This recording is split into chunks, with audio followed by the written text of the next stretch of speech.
This is Offbeat, podcast that helps you to transform your career aspirations into reality. With your host, Adnan Sohail. Offbeat की नई episode के अंदर खुश आमदीद। किसी की कामयाबी का अंदाज़ा अगर लगाना हो तो लोग उसके नंबर्स के साथ लगाते हैं। अगर वो जॉब पेशा है तो उसकी कितनी सैलरी है, अगर वो अपना काम करता है तो वो कितना कमाता है, कितने घर, कितनी गाड़ियाँ, कितने मुलाज़म हैं उसके पास।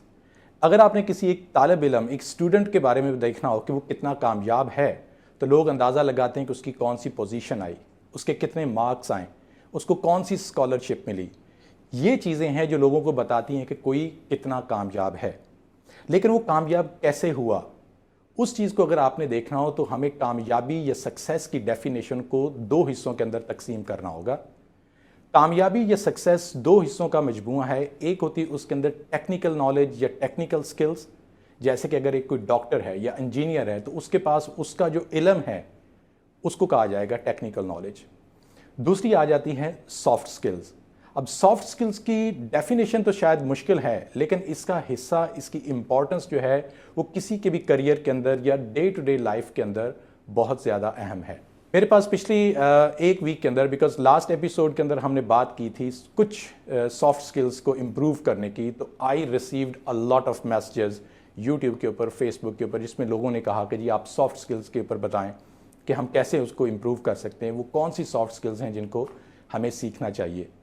अब सॉफ्ट स्किल्स की अगर मैं बात करूं तो वैसे तो इनकी एक लंबी लिस्ट बन सकती है, जैसे आपका कम्युनिकेशन है, आपके एथिक्स हैं, नेटवर्किंग है, flexibility, team work, creative thinking, decision making, आपका एटीट्यूड कैसा है, आप कितने अच्छे हैं प्रॉब्लम सॉल्विंग के अंदर, कॉन्फ्लिक्ट रेजोल्यूशन के अंदर। तो ये एक लंबी लिस्ट बन जाती है। But as promised in this episode हम आपको अपनी 5 टॉप सॉफ्ट स्किल्स जो है वो बताएंगे, जो आपको अपनी प्रोफेशनल करियर के अंदर या पर्सनल लाइफ के अंदर अगर आप कामयाब होना चाहते हैं तो as soon as possible you should develop it. Adnan, यही 5 टॉप स्किल्स अगर आप गूगल करते हैं, लाइक कभी भी सॉफ्ट स्किल्स जो मेनली आपको चाहिए, तो ये भी यही आपको टॉप 10 लिस्ट में मिलते हैं कि टॉप 5 जो रिक्वायर्ड सॉफ्ट स्किल्स हैं।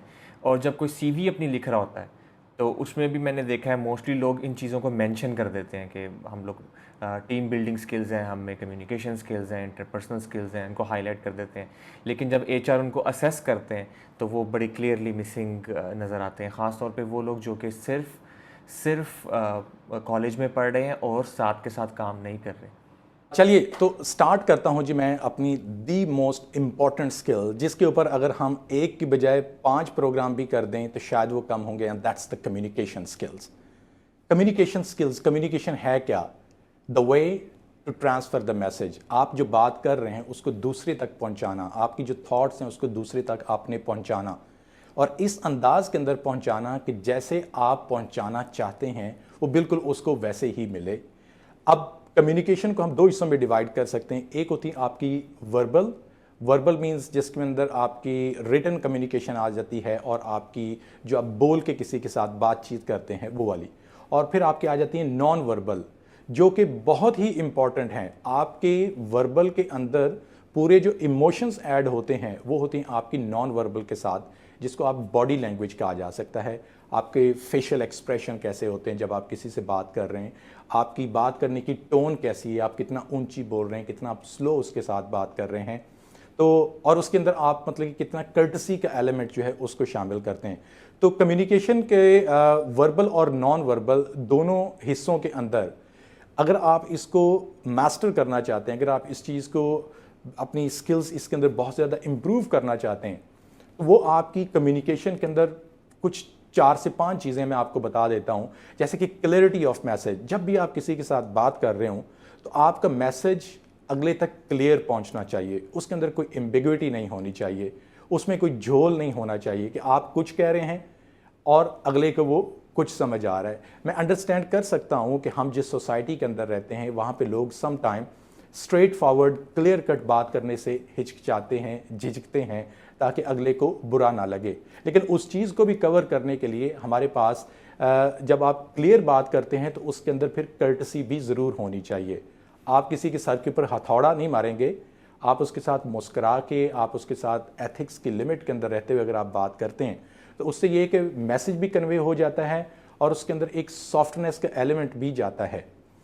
एक दो और चीज़ें अगर मैं बताऊं कि कंप्लीट होना चाहिए आपका मैसेज जो है, उसको आधा अगर आप छोड़ देते हैं, समटाइम मेरे पास मैसेजेस या लोगों के आते हैं कि वो आधी बात करके छोड़ देते हैं। अब उससे क्या होता है कि मुझे नहीं समझ लगती कि मैंने उनको क्या बताना है, और वो फिर वेट करते रहते हैं कि जी मेरा रिप्लाई उनको क्यों नहीं आया।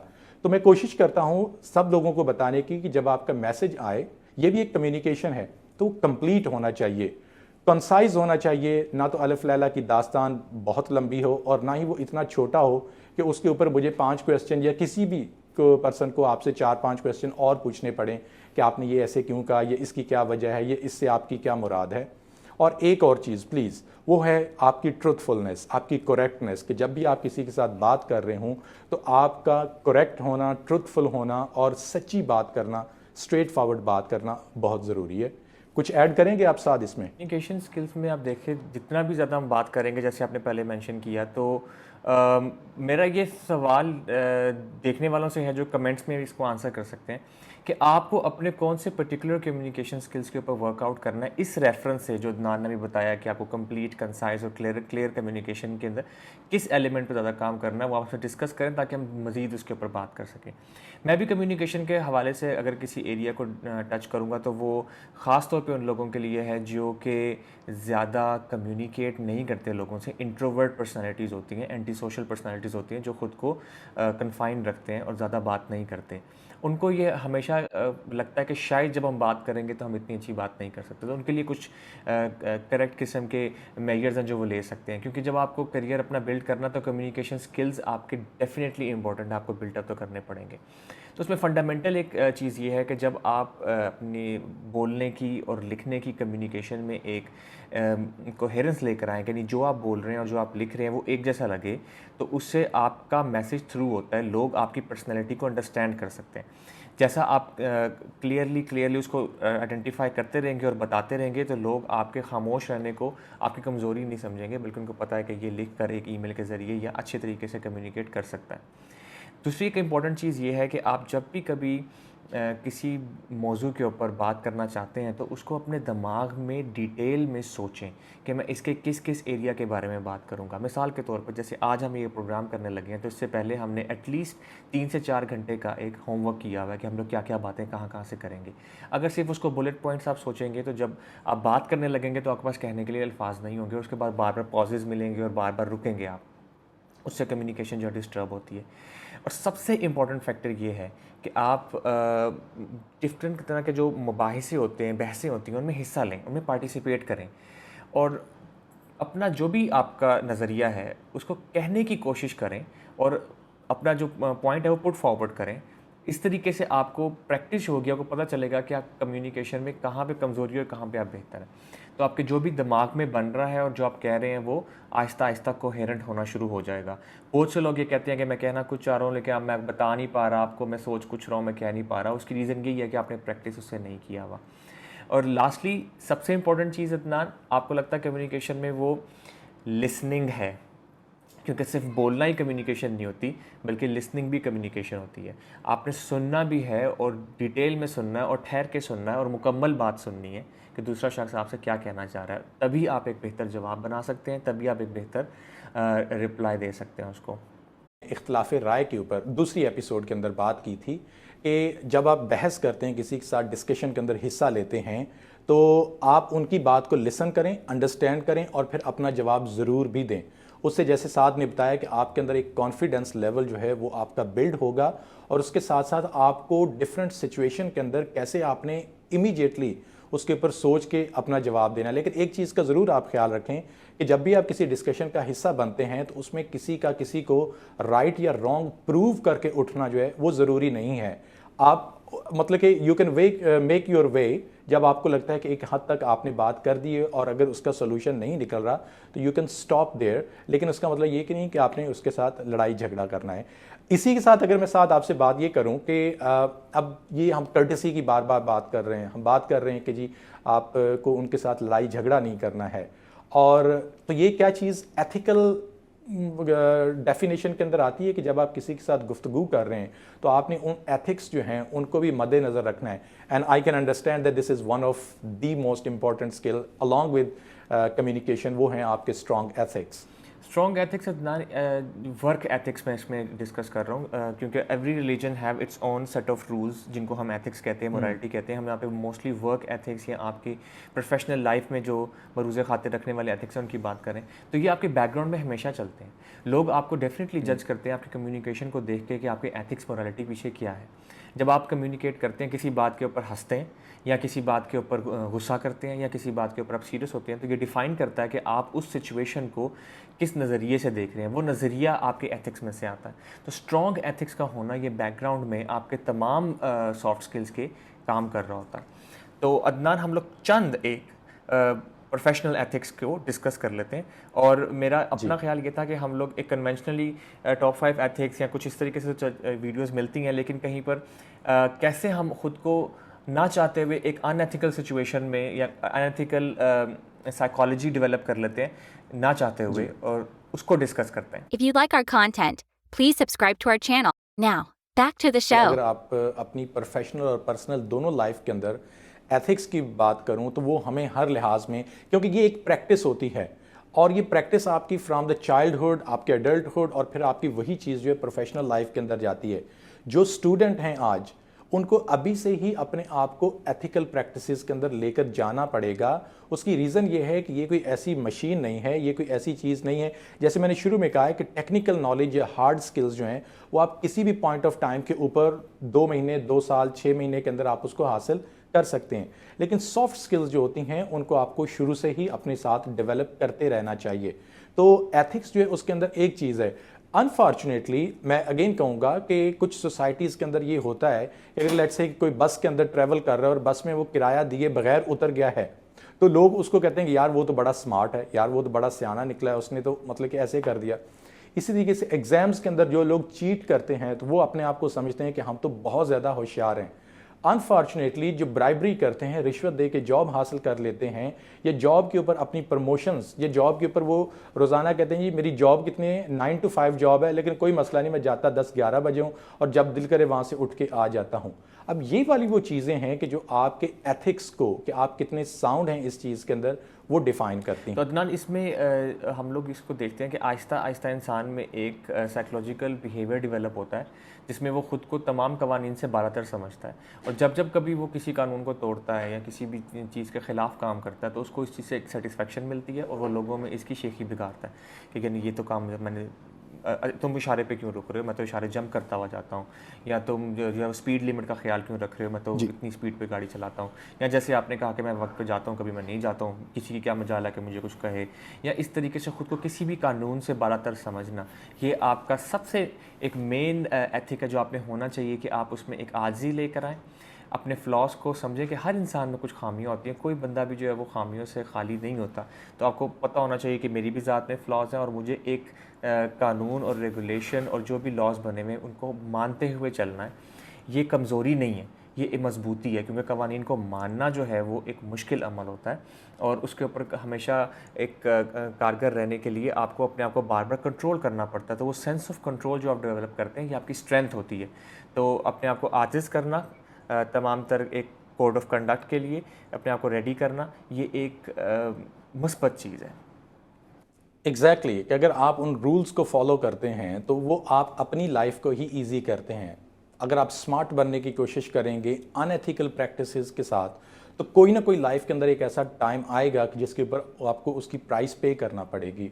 आपको जॉब से निकाला जा सकता है, आपका चालान हो सकता है, आपका एक्सीडेंट हो सकता है, और मतलब कई ऐसे आपके अगर रिलेशनशिप हैं, आप दोस्तों के साथ बहस करते हुए अनएथिकल प्रैक्टिसेस हैं आपकी, या आप अपने रिश्तेदारों के साथ उठने बैठने के अंदर आप किसी जगह पे चीट करते हैं, किसी की बुराई करते हैं, किसी की पीठ पीछे बात करते हैं, तो एक पॉइंट ऐसा आता है कि लोग उस चीज़ को आइडेंटिफाई कर लेते हैं, लोग आपको पकड़ लेते हैं, और फिर उसका ना सिर्फ आपके लिए एम्बेरसमेंट होती है बल्कि you will have to lose a lot of things. वो जॉब हो या आपको फाइनेंशियल कोई लॉस हो या वो आपके कोई रिलेशनशिप का लॉस हो। तो ये चीज़ है, इसके ऊपर मतलब कि लोगों को ज़रूर सोचना चाहिए कि एज सुन एज पॉसिबल वो अपनी इस स्किल को डेवलप एक साइंटिफिक रिसर्च के मुताबिक अदनान, इंसान में ये रवैया नॉर्मली कल्चर की वजह से डेवलप होता है, क्योंकि आप अपने इर्द गिर्द देखते हैं लोगों को ऐसा करते हुए, तो आप आहिस्ता आहिस्ता इस तरफ शिफ्ट होते जाते हैं और आपकी अपनी मोरालिटी जो है वो कल्चर को फॉलो करती रहती है, क्योंकि सब लोग कर रहे हैं तो आप सब लोगों को खुश करने के लिए आप भी वही करना शुरू करते हैं। तो ये बड़ा इंपॉर्टेंट है कि आप खुद को एक्सट्रैक्ट करें अपने इन्वायरमेंट से और अपने आप को असेस करें कि आपकी मोरालिटी कहाँ पे है। इसमें ट्रैवल करना जो है ये एक बहुत हेल्पफुल टूल है। जब आप ट्रैवल करते हैं, नए कल्चर से मिलते हैं, नए लोगों से मिलते हैं, नए नज़रियात से आपका सामना होता है, तो आपको पता चलता है कि आपके पुराने नज़रियात जो हैं वो उन पे कितना आपके कल्चर का, आपके सकाफ़त का असर था, और आपके जो इर्द गिर्द माहौल आपने दोस्तों का या अपने अहबाब का बनाया हुआ था, उसकी वजह से आपकी मोरालिटी कितनी शिफ्ट हो गई है। आपने ठीक पॉइंट आउट किया। Let's move to the next one. Due to the shortage of time we have to understand this thing. अगर एक और चीज़ जिसकी मैं बात करूं और अपने नौजवान जो हैं उनको बताना चाहूँ, that's the team work. Unfortunately बचपन से जब हम स्कूल में जाते हैं तो हमें सिखाया जाता है कि आपने पहली पोजीशन लेनी है, आपने फर्स्ट आना है, आपने दूसरों को पीछे छोड़ देना है।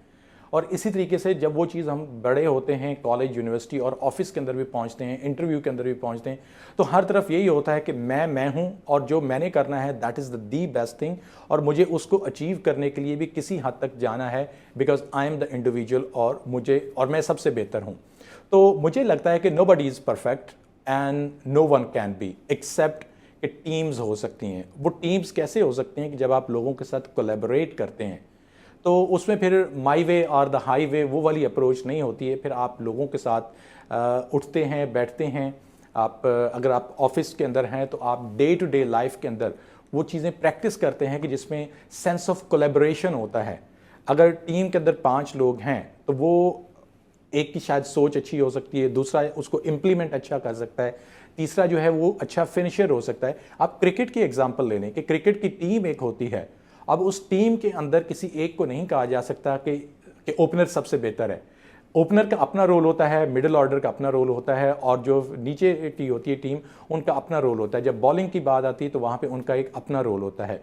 तो जितनी अच्छी टीम होगी उतने अच्छे रिजल्ट्स होंगे। शाहिद अफरीदी बला का अच्छा क्रिकेटर, जितने अच्छे वो छक्के मार ले, लेकिन अगर वो मैच फिनिशर नहीं है, उसकी अगर अलाइनमेंट अपनी टीम के साथ नहीं है, तो उसके रिजल्ट्स जो हैं वो बेहतर नहीं आपको मिलेंगे। सो टीम प्लेयर होना जो है ये बहुत ज़्यादा ज़रूरी है, और ये एक और इम्पॉर्टेंट स्किल है जो कि आपको डेवलप करनी चाहिए अपने अंदर।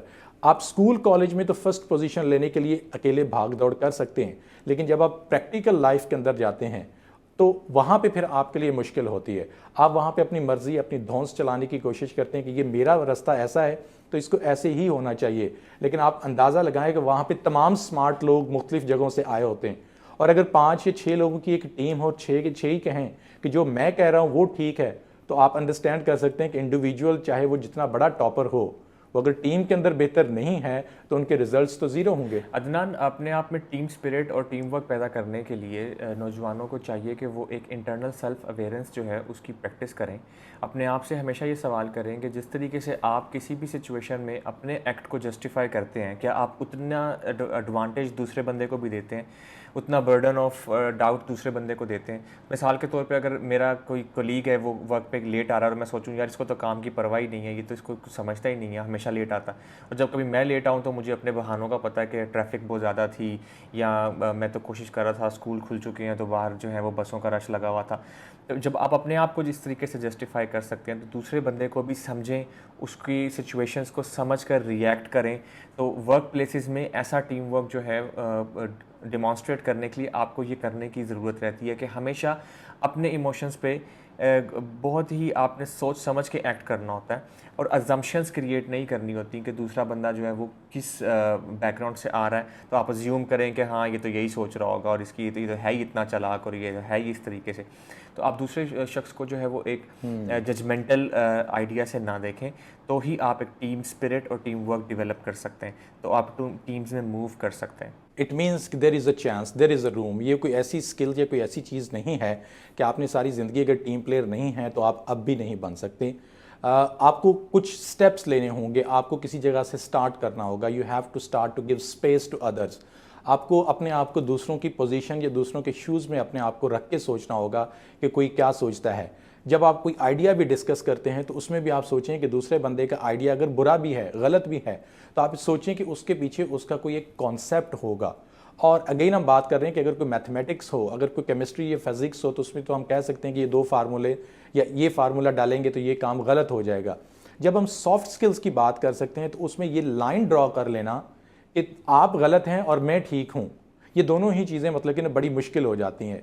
अगेन मैं एग्जांपल दूंगा जो हम अपने काफ़ी ज़्यादा कोर्सेज़ के अंदर पढ़ते हुए और पढ़ाते हैं। एम्प्टी ग्लास की बजाय अगर आप हाफ ग्लास को जब देखते हैं तो कुछ लोग कहते हैं कि आधा खाली है, कुछ लोग उसको कहते हैं कि आधा वो भरा हुआ है।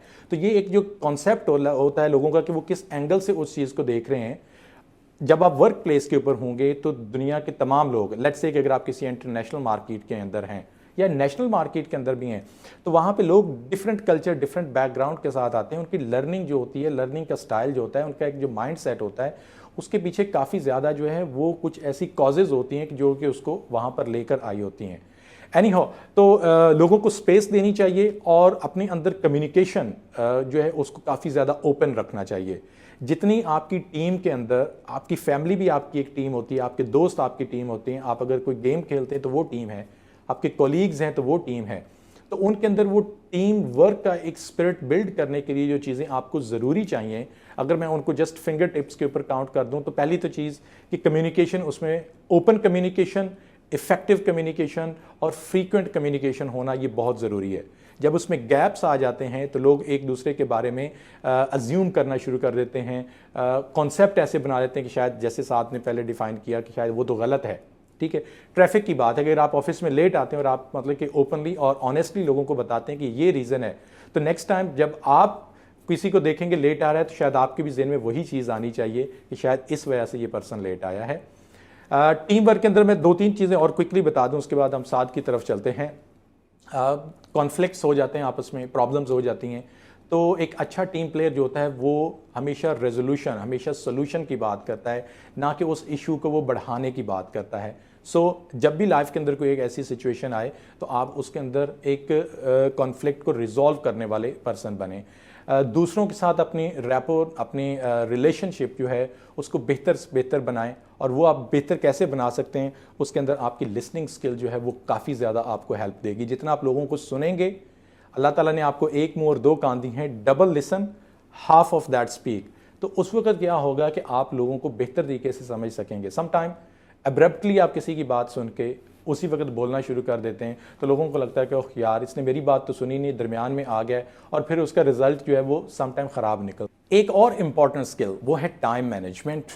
लोग अक्सर आप देखे होंगे कि वो शिकायत करते हैं कि जी टाइम तो है ही नहीं, टाइम तो बड़ी जल्दी गुजर जाता है, मैं ऑफिस जाता हूँ, मेरे काम अभी पूरे नहीं होते, मैं घर में आता हूँ, घर के अभी काम पूरे नहीं होते।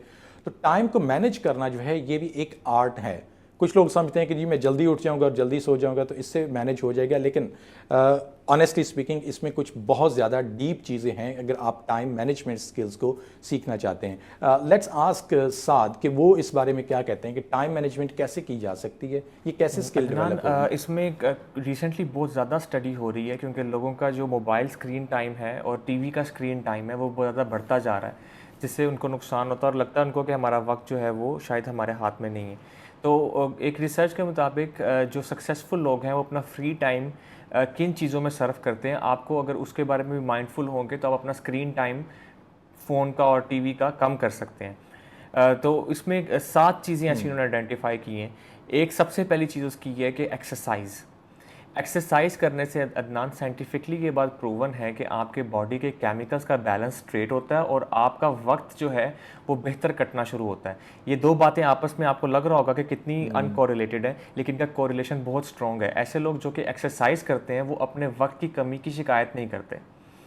तो ये एक एक्सरसाइज जो है उससे आपके बॉडी के जो तमाम केमिकल्स हैं, इससे आपकी लाउजीनेस, आपकी लेजीनेस ख़त्म होती है और आपको लगता है कि मेरे हाथ में ज़्यादा वक्त है सर्व करने के लिए। रीडिंग एक ऐसी चीज़ है जो आपको अपना फ्री टाइम के अंदर लाजमी करनी चाहिए। हम लोग डेफिनेटली ऐसी भी एपिसोड करेंगे जहाँ पे हम आपको वो बुक्स बताएंगे जो आपको ज़िंदगी में ज़रूर पढ़नी चाहिए, स्पेशली जब आप 20 से 30 साल की उम्र में। और जो सक्सेसफुल लोग हैं वो अपना वक्त जो है वो मुख्तलिफ़ तरह की क्लासेस अटेंड करके और वॉलंटियर वर्क करके भी इस्तेमाल करते हैं। जैसे कि रेड क्रेसेंट को वॉलंटियर कर सकते हैं, ब्लड डोनेशंस के लिए कैंपेनिंग करना वगैरह से लेकर अपने आप लैंग्वेज स्किल डेवलप करने के लिए आइल्स, टोफेल इनकी क्लासेस हैं, सॉफ्ट स्किल्स की क्लासेस हैं, वर्कशॉप्स को अटेंड करने के लिए।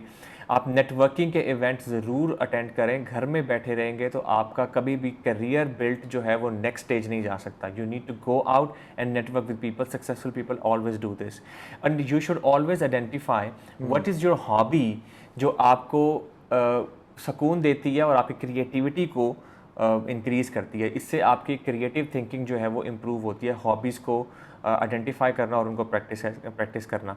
And most importantly successful people spend time with their friend and family. So अपने आप को आइसोलेट करना एक स्क्रीन के सामने ऑलवेज, ये आपकी ज़ात के ऊपर बहुत सारे नेगेटिव इम्पैक्ट क्रिएट करती है। तो अपने टाइम को बेहतर तरीके से इस्तेमाल करें। इसमें ह्यूमन इंटरेक्शन भी आपके लिए एक फ़ायदेमंद चीज़ है। If you like our content, please subscribe to our channel. Now, back to the show. इस चीज़ को आइडेंटिफाई करना है कि वो आपके जो डिस्ट्रैक्टिंग एलिमेंट्स हैं, जिसमें आपकी टेक्नोलॉजी जो है उसका आजकल काफ़ी इंपॉर्टेंट या बड़ा रोल मैं कहूँगा है कि आपके मोबाइल फ़ोन्स हैं, आपके कंप्यूटर्स हैं और आपके टीवी हैं। अगर आप लेट्स अज्यूम कि आप इन 3 चीज़ों को अपनी लाइफ से निकाल दें तो यू कांट इमेजिन कि आपके पास कितने घंटे जो हैं वो एक दिन के अंदर एडिशनल आ जाएंगे। इस तरीके से आपने तमाम वो चीज़ें, स्पेशली मैं बात करूंगा कि जब आप टाइम मैनेजमेंट की बात करते हैं तो उसमें वो वाले एलिमेंट जो कि आपको डिस्ट्रैक्ट करते हैं, आपको आपके रास्ते से या आपके उस काम में से हटा देते हैं, उन चीज़ों को आप आइडेंटिफाई करें। और उसमें ऑनेस्टली स्पीकिंग आपको सबसे पहली चीज़ आपका मोबाइल फ़ोन ही मिलेगा। चाहे आप घर के अंदर बैठे हुए अपने पेरेंट्स के साथ बात कर रहे हैं, चाहे आप अपने ऑफिस के अंदर कोलीग्स के साथ काम कर रहे हैं, चाहे आप कोई ईमेल लिख रहे हैं।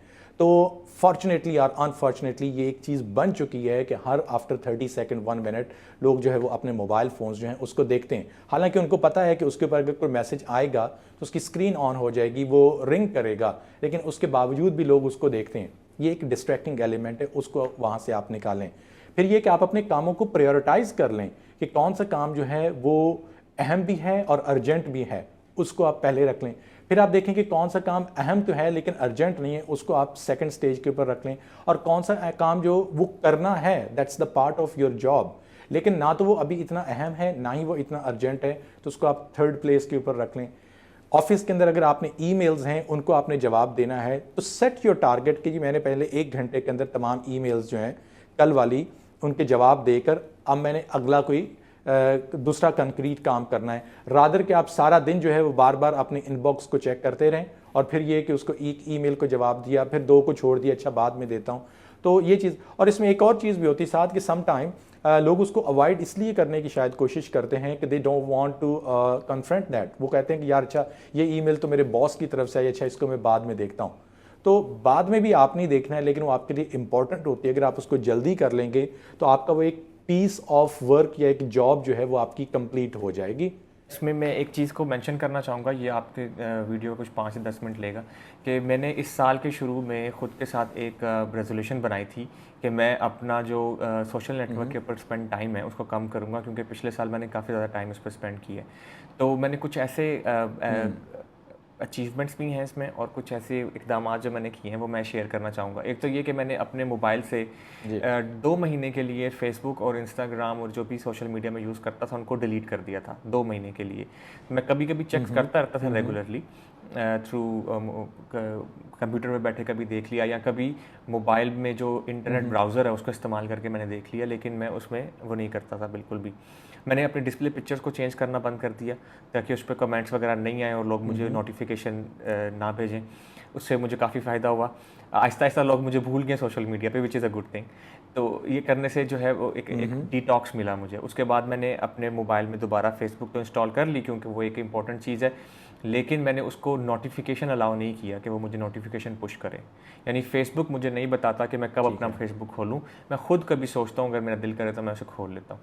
और मैं अपने स्टेटसेस अपडेट नहीं करता हूँ ताकि, क्योंकि स्टेटस अपडेट करने पे उस पर जवाब आना शुरू होते हैं और फिर आप उस कन्वर्सेशन में एंगेज हो जाते हैं। तो वो सब मैंने करना बंद किया है। इस चीज़ें मैंने क्या फ़र्क देखा अपनी लाइफ में कि मैंने इस साल में 6 नई किताबें पढ़ी हैं और कुछ ऐसे नए एरियाज़ एक्सप्लोर किए हैं जो मैंने पिछले साल और पहले अपनी लाइफ में नहीं किए हुए थे। और मुझे इससे इतना बेनिफिट मिला अदनान कि मुझे लग रहा है मेरे पास जो है वो करने के लिए प्रोडक्टिव काम बहुत ज़्यादा। Don't forget, like, share and subscribe. That's very impressive thing. और मेरे ख्याल में जब आप टेक्नोलॉजी से कुछ दूर होते हैं तो आप काफ़ी ज़्यादा प्रॉब्लम्स जो हैं उनको अवॉइड कर सकते हैं, जैसे आपने आइडेंटिफाई किया।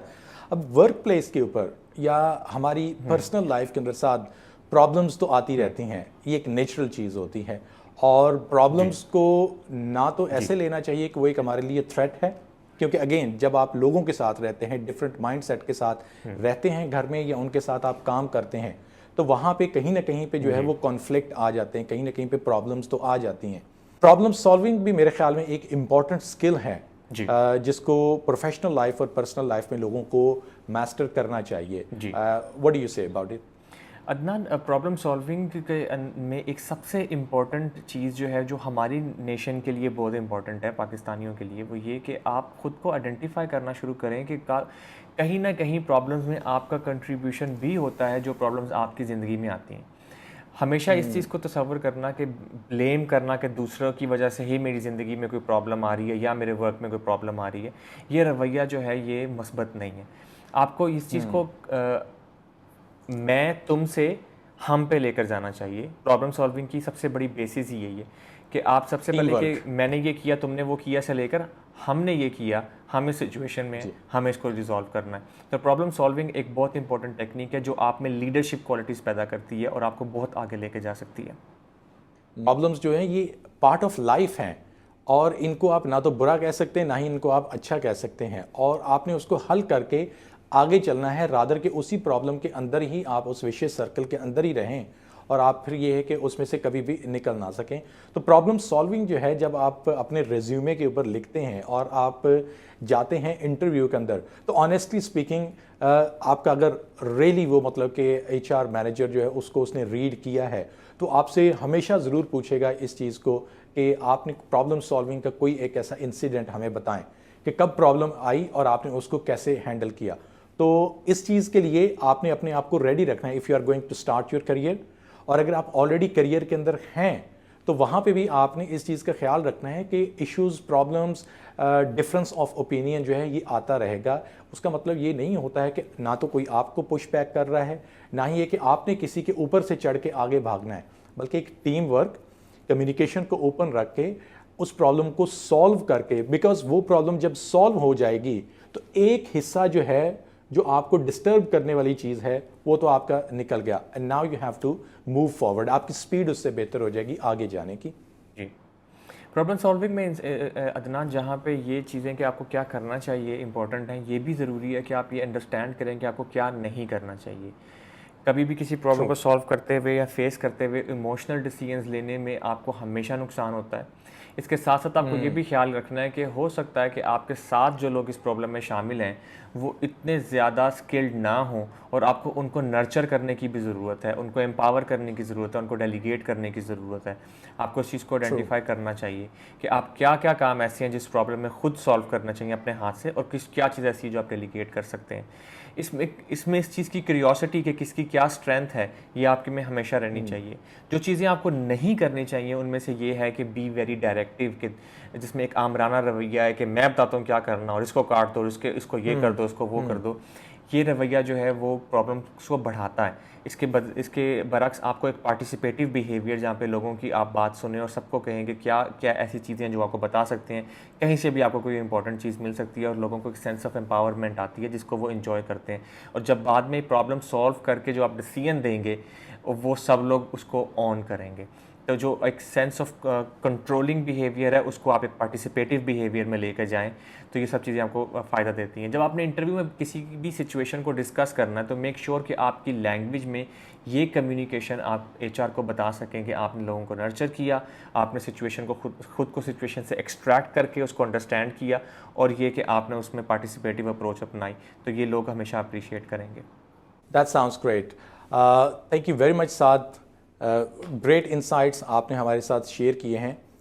अदनान, मुझे आज लग रहा है कि हमने एक बहुत ही बड़ी बात को जो है वो छोटे से प्रोग्राम में कैद की है, कूज़े में दरिया बंद की है, क्योंकि इसमें हर एक एलिमेंट में हमने थोड़ा रश करते रहे, क्योंकि मुझे पता है हम किसी भी बात पर रुक कर उसे डिस्कस करने लगें तो वो काफ़ी ज़्यादा बढ़ती जाएगी। मेरी दरख्वास्त यही है सुनने वालों से कि इस वीडियो के रेफरेंस से आप हमसे जब बात करें, ताकि आप रेलेवेंट सवाल करें, डायरेक्ट क्वेश्चन करें, स्पेसिफिक क्वेश्चन करें, हम उसको स्पेसिफिकली आंसर कर सकें। और हमारी हमेशा ये ख्वाहिश रहती है कि हम लोगों की मदद करें। अगर मैं अपनी ज़ात की बात करूं तो मैंने अपनी पिछले वीक के 2 दिन सिर्फ इस फ़िक्र में गुजारे हैं कि 3 मैसेजेस ऐसे जो अदनान ने मुझे भेजे थे, फॉरवर्ड किए थे, कि लोगों ने उससे क्वेश्चन किए हैं जो कि काफ़ी सेंसिटिव थे, और मैंने इस फ़िक्र में गुजारे हैं कि मैं कैसा जवाब उनको दूँ और कैसे उस चीज़ को आंसर करूँ। Thank you so much for your feedback, as well as आप किसी रेफरेंस से जब हमें सवाल करेंगे तो हम बेहतर जवाब दे सकते हैं। Thank you Saad for your time. हम कहीं ना कहीं पे अपनी पूरी डिस्कशन के अंदर जो है वो लीडरशिप की जो टेरिटरी थी ना, उसको हम टच कर रहे थे कि तमाम ये चीज़ें हमें कहीं ना कहीं पे लेके जा रही थी। स्टे ट्यून्ड विद अस, और हम अगली किसी न किसी एपिसोड के अंदर हम लीडरशिप के ऊपर ज़रूर काम करेंगे, जो कि आपका एक अल्टीमेट गोल होना चाहिए लाइफ में। चाहे आप स्टडी करके निकल गए हैं या अभी आप स्टडी कर रहे हैं, तो अपनी क्लास में कैसे लीडर बनना है। अगर आप अपनी वर्क प्लेस के ऊपर हैं तो वहाँ पे आपने अपने अंदर वो लीडरशिप स्किल्स कैसे लेकर आनी है। बिलीव मी, आपका एम्प्लॉयर लीडरशिप स्किल्स जो हैं, प्रॉब्लम सॉल्विंग स्किल्स जो है, आपकी बेहतर कम्युनिकेशन स्किल्स जो हैं, इनको बहुत ज़्यादा वैल्यू करता है। तो अगर मैं समराइज़ करता हूँ तो आज की इस एपिसोड के अंदर हमने 5 स्किल्स के ऊपर बात की है: communication, strong ethics, team work, time management and problem solving. I hope कि तमाम देखने वालों को इसमें से बेनिफिट मिलेगा। अपना फीडबैक, अपने कमेंट्स हम तक ज़रूर पहुंचाइएगा। साद, आपके टाइम का बहुत शुक्रिया। Thank you Adnan. Thanks for watching this episode. If you like our content, please subscribe to our channel, press the bell icon for regular updates.